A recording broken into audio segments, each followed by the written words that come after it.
ये कार्यक्रम सत्य घटनाओं से प्रेरित है। जिनके साथ ये घटनाएं घटी उसकी वास्तविकता उन्हीं तक सीमित है।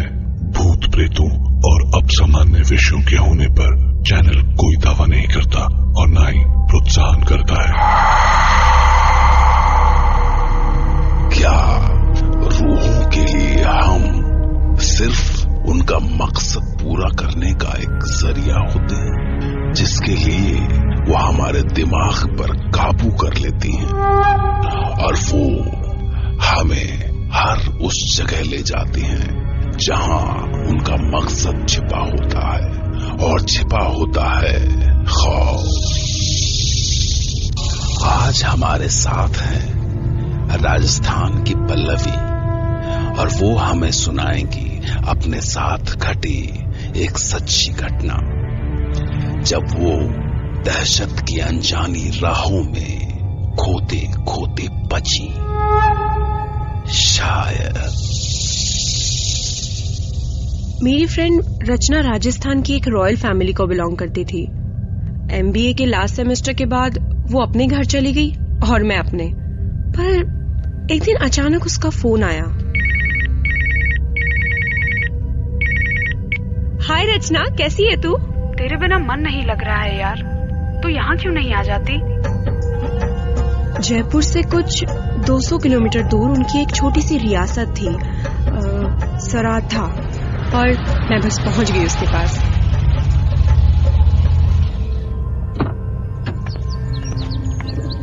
हे पल्लवी, वेलकम। कैसी है तू रचना? ओहो, तू तो काफी मोटी हो गई है। आजकल माँ के हाथ का खाना जो खा रही हूँ। वाह रचना, तेरा घर तो बिल्कुल रॉयल पैलेस है यार। रचना ने अपने पेरेंट्स से इंट्रोड्यूस कराने के बाद मुझे मेरा रूम दिखाया। ये रहा तेरा रूम, ला बैग ला, रख देती हूँ। That's not fair यार, इतने दिनों के बाद मिले हैं हम लोग, and I'm going to stay with you only। यार खूब सारी बातें करेंगे।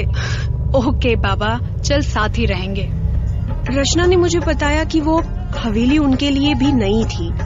पिछले सैकड़ों सालों से प्रॉपर्टी डिस्प्यूट के चलते हवेली बंद पड़ी थी।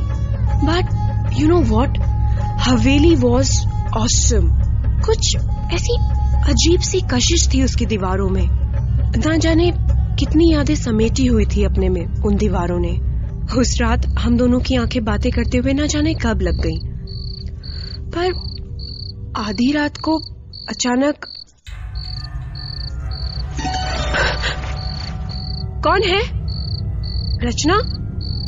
रचना तो यही है, फिर ये किसकी आवाज है? मैंने उठकर डोर चेक किया, वो अच्छी तरह बंद थे। फिर से वही पायलों की आवाज। मुझे लगा जैसे कोई छोटा बच्चा मुझे देख के पर्दों के पीछे छिपा। Who is there? कौन है?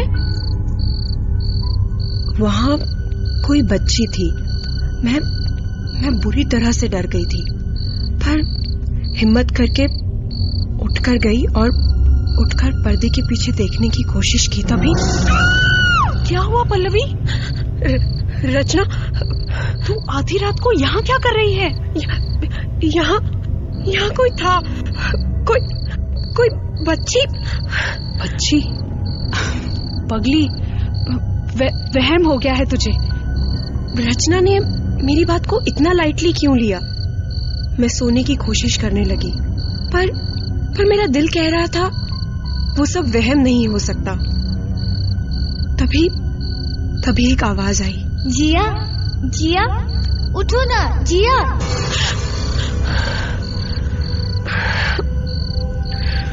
मैं डर गई।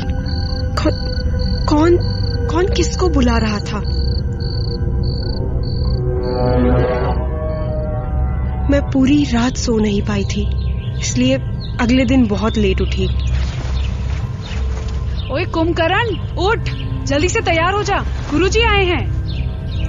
कौन गुरुजी? कुछ तो था जो रचना मुझसे छिपा रही थी। मैं तैयार होके नीचे पहुंची तो सारे फैमिली मेंबर्स के बीच एक ग्रेसफुल महात्मा बैठे हुए थे। गुरुजी, यही है रचना की सहेली।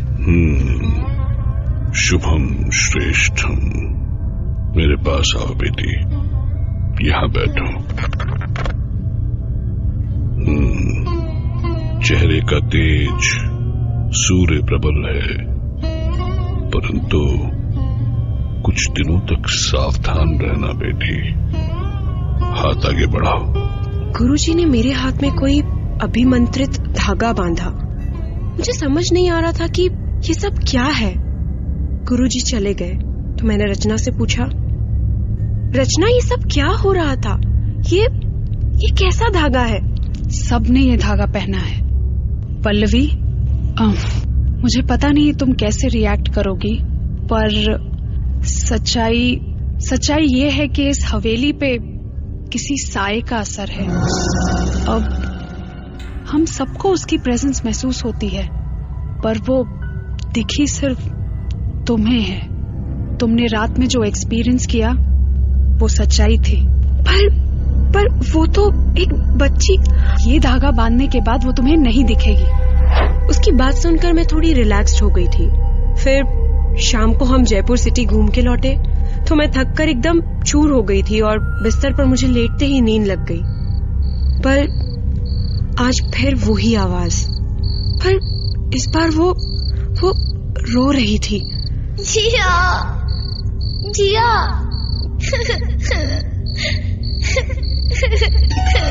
मैं चौंक के उठी तो मैंने देखा उसी बच्ची का साया मेरे सामने खड़ा था, बिल्कुल मेरे सामने।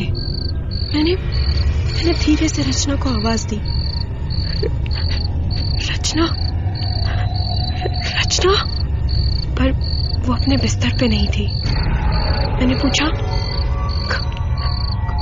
कौन हो तुम? क्या चाहती हो? जिया, जिया, जिया, जिया।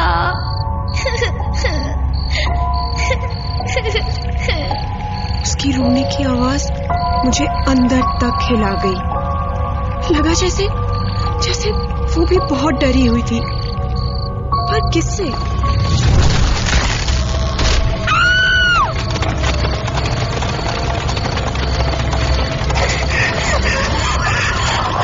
ये रही वो काफिर बच्ची, पकड़ लो, भागने ना पाए। कई मुगल घुड़सवार उस बच्ची के पीछे थे। पकड़ो उस शैतान बला को।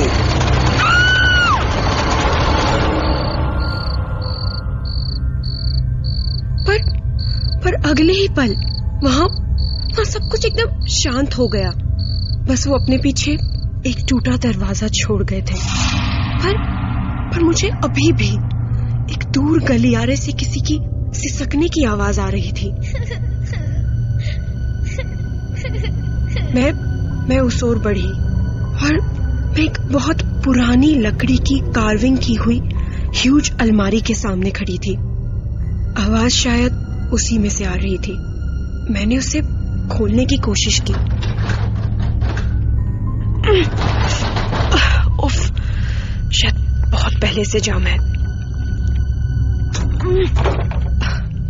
और जब वो खुली तो पर अंदर तो कोई नहीं था। मुझे साफ सुनाई दिया कि किसी ने कहा, आ गई जिया। कौन है ये जिया? और वो बच्ची उसे क्यों बुला रही थी? सुबह मैंने सारी बात रचना को बताई तो रचना मुझे हवेली से दूर गांव की किसी एक बुजुर्ग के पास लेकर गई। उनके दादा परदादा मुगलों के जमाने से उस हवेली में काम किया करते थे। और फिर उस बुजुर्ग ने हमें कहानी बताना शुरू की। 300 साल पुरानी बात है। मुगलों का राज था, तब ये हवेली बन रही थी। वहीं पास में एक मंदिर में पुरोहित का परिवार था। एक बूढ़ी माँ, पुरोहित जी की औरत, 2 लड़कियां, एक 7 बरस की, दूसरी 16 की। पर ना जाने किस बात पर मुगल दीवान पुरोहित के परिवार को खत्म करने पर उतारू हो गया। दरवाजा खोल पुरोहित, अब दीवान के कहर से तुझे खुदा भी नहीं बचा सकता। खाक कर दो इसके घर को, जिंदा जला दो सबको। इधर आओ, यहाँ से बाहर निकलो। माँ, नंदा, जल्दी करो। पर पुरोहित की बड़ी बेटी मोहलू के हाथ लग गई। बाबा, बाबा, बाबा, बाबा बचाओ मुझे। जिया बेटा, बाबा, जिया। बाबा, ले चलो इसको, ये हमारा मत छूना मुझे। दिल बहलाएगी। मैं जान दे दूंगी। नहीं।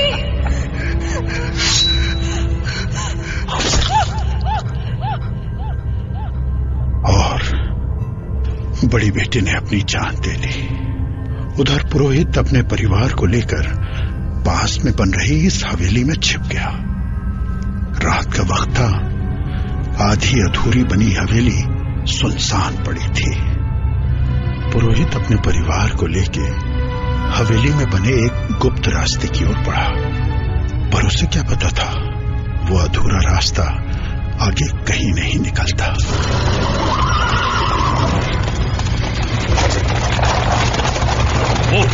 हो रहा पुरोहित का दीवार। पुरोहित! भागो, भागो, भागो अंदर, छिप जाओ। सरकार, इसी रास्ते से वो अंदर गए। जाने कैसे उस रास्ते का मुंह बंद हो गया। तो क्या हुआ? दीवार चुनवा दो उस दरवाजे पर, भूखे प्यासे वहीं मर जाएंगे सब। पुरोहित का परिवार उसी गुप्त रास्ते में जिंदा दफन हो गया। आज भी वहीं कहीं उन सब की तड़पती रूहें भटक रही हैं।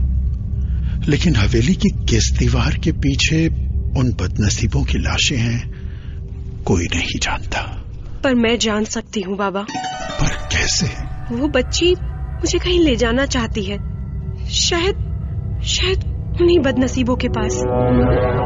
जिया, जिया, जिया, जिया।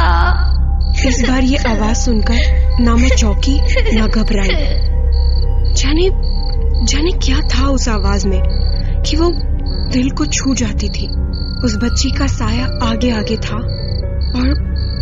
और मैं उसके पीछे पीछे सम्मोहित सी बढ़ती जा रही थी। आओ ना जिया, इधर आओ ना जिया, जिया इधर आओ ना, आओ ना जिया। मेरे देखते ही देखते वो साया फिर से उसी अलमारी में समा गया। मगर जब मैंने उसको खोला तो बचाओ जिया, जिया बचाओ। कुछ हाथ उस बच्ची को अंदर की ओर खींच रहे थे।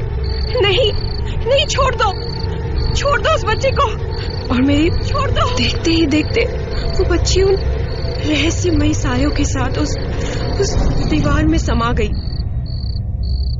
जब मैंने इस रात की सारी बात रचना के पेरेंट्स को बताई तो एक फैसला लिया गया।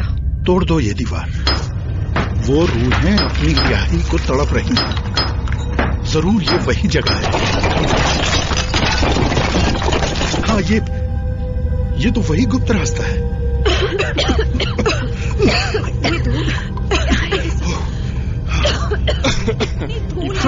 हम जालों को हटाते हुए जैसे ही अंदर बढ़े तो सामने धूल में लिपटे कुछ कंकाल बिखरे थे। हाँ, ये रही, यही है उस पुरोहित के परिवार की लाशें। बदनसीब, या इलाही, इनकी रूहों को सुकून बख्श। उन लाशों में एक छोटी बच्ची का स्केलेटन भी था। शायद उसी बच्ची की लाश जो रात में मुझे आवाज देती थी। उन कंकालों का अंतिम संस्कार हो जाने के बाद मुझे उस बच्ची की आवाज फिर नहीं सुनाई दी। जिस काम के लिए उसने मुझे चुना वो पूरा हो चुका था। पर उसने इस काम के लिए मुझे ही क्यों चुना? और वो मुझे जिया क्यों कहती थी? बाबा, इस बच्ची का नाम क्या था? शायद सुकुमा। और उसकी बड़ी बहन जिसने अपनी इज्जत बचाने के लिए जान दे दी, उसका नाम क्या था? उसका नाम उसका नाम जिया। तो क्या पल्लवी जिया का ही पुनर्जन्म था? और क्या पल्लवी का छुट्टियों में अपनी फ्रेंड के घर आना कोई इत्तेफाक नहीं था, बल्कि उसे सुकुमा ने बुलाया था एक मकसद के लिए? सोचिए, क्योंकि कल रात मैं फिर तैयार रहूंगा आपके लिए एक नई घटना लेकर, जिसे सुनकर पल्लवी की तरह आप भी कह पड़ेंगे। और एक आखिरी बात, कुछ बदनसीब रूहें आपको बुला रही हैं और उनकी पुकार कभी न कभी आपको जरूर सुनाई देगी।